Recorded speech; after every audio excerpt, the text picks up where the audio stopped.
Hello, I'm David Hughes. Welcome to Your Perfect Body, the podcast of the Esoteric Teaching community.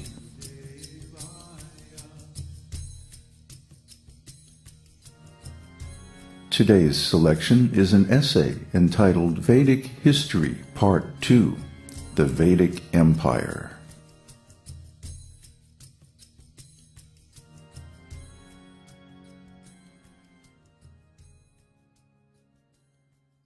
Last time we discussed the Vedic history of material creation.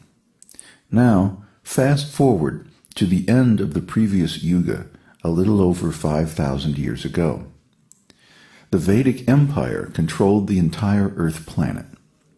The planet was then known as Bharatvarsha, and its capital was the great city Hastinapur on the Jamuna River near the site of present-day Delhi.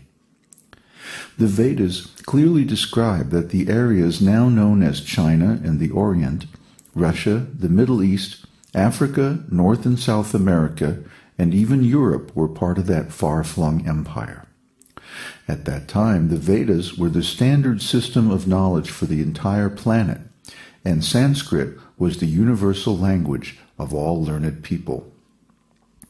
The Vedic Empire was not exactly a dictatorship, but a federation of local rulers under one emperor who held court at Hastinapur. Vedic culture is very open and tolerant of local religion, social customs, and language.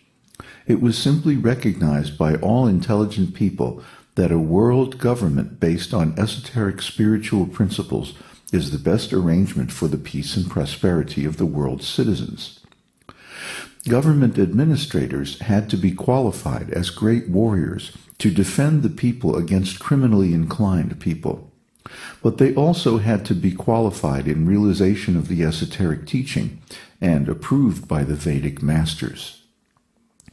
The Vedic Empire was prosperous and opulent, with worldwide trade and decentralized light industry based on the natural production of minerals, food, and other commodities.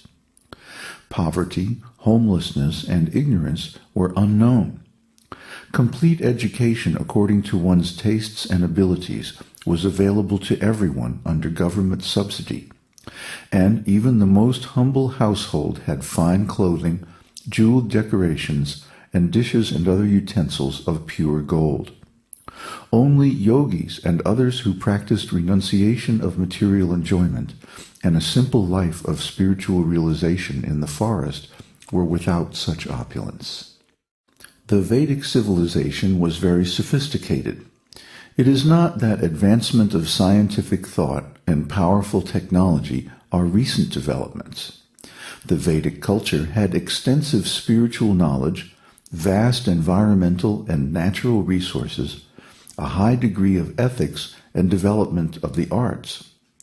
It also had space travel, communications at a distance, powerful smart weapons, intelligent biocomputers, and other high-technology systems. However, Vedic technology differs from current technology in that Vedic technology is based on spiritual power, not material arrangements. The Vedic technology was a gift from the demigods of the heavenly planets to the citizens of the Earth planet during their rule.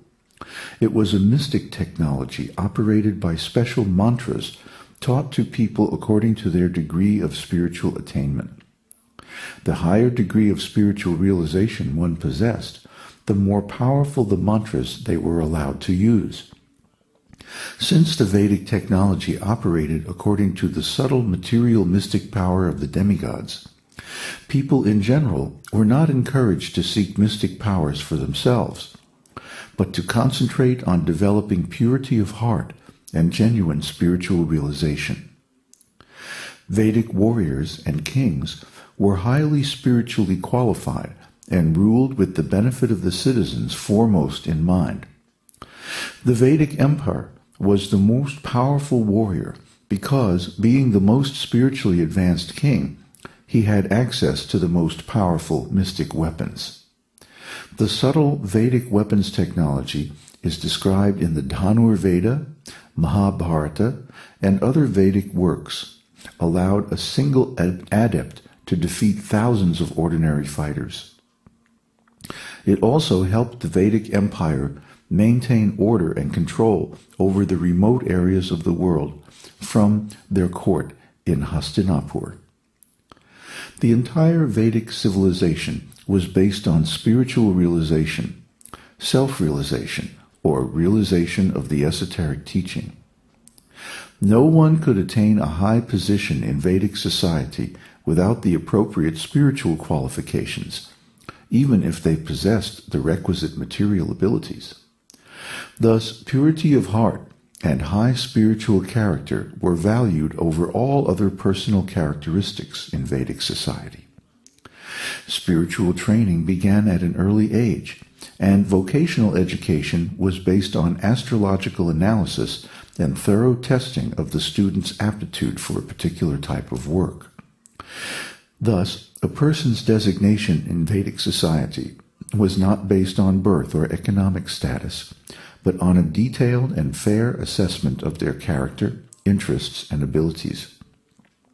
The government maintained temples in every neighborhood where the local people could worship God according to their particular customs and beliefs.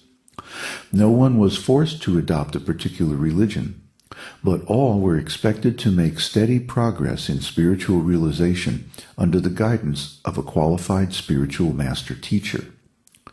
There was little crime, since departure from the principles of truthfulness and non-violence was considered most shameful and could result in social ostracism. When necessary, justice and punishment were handled by local administrators under the guidance of spiritual authorities, taking into account the character and spiritual history of the accused, and was fair and swift. If the Vedic Empire was so great, then why did it collapse? To answer that question, let's go back again to the beginning of time. In the beginning of the universe, Lord Brahma created a race of godly beings called Prajapatis or progenitors, who further created many generations of progeny of various species to populate the universe. Most of the children of the Prajapatis were godly and followed the path of the esoteric teaching, but some were demoniac and refused to accept the principles of spiritual life or the supremacy of Lord Vishnu. As a result, the demigods were given the heavenly planets as a residence and the earthly planets to rule, but the demonic races were given dominion over the hellish planets. The demons were deeply resentful of this, as, being full of pride and lust, they desired the opulent planets and other property of the demigods for themselves. Therefore, the demons declared war on the demigods, and the ancient history of the universe is full of hair-raising descriptions of combat between the demigods and demons, some of whom had highly developed mystic powers. The earthly planets, being situated in between the heavenly and hellish worlds, were often the site and the prize of these battles. Many wars have been fought between the demigods and demons in the history of the universe. Many times our Earth planet has fallen into the hands of the demons, who stopped all religious rites and spiritual practices and plundered its rich resources for themselves without regard for the well-being of the inhabitants, us. Does this sound familiar? It is exactly what's going on today. Now, let's fast forward to the end of the previous Yuga. Seeing that the beginning of Kali Yuga was approaching, the demons saw an opportunity to capture the Earth planet from the demigods. So they gradually and stealthily infiltrated the royal families of the Vedic Empire. Taking birth as princes and princesses of the kings of the earth, they gradually usurped power and began to covertly develop great armies, preparing a revolt against the central government of Hastinapur. Finally, the demons infiltrated the family of the emperor himself by becoming the 100 sons of Dhritarashtra, a king who was disqualified from becoming the emperor because he was blind from birth. Dhritarashtra, who was also spiritually blind, allowed his disappointment and envy to overcome his good intelligence, enabling the demons to take birth in the womb of his wife Gandhari. His demonic offspring, led by the evil Duryodhan, cheated King Yudhishthir, the rightful emperor, of his throne, and illegally assumed control of the Vedic Empire,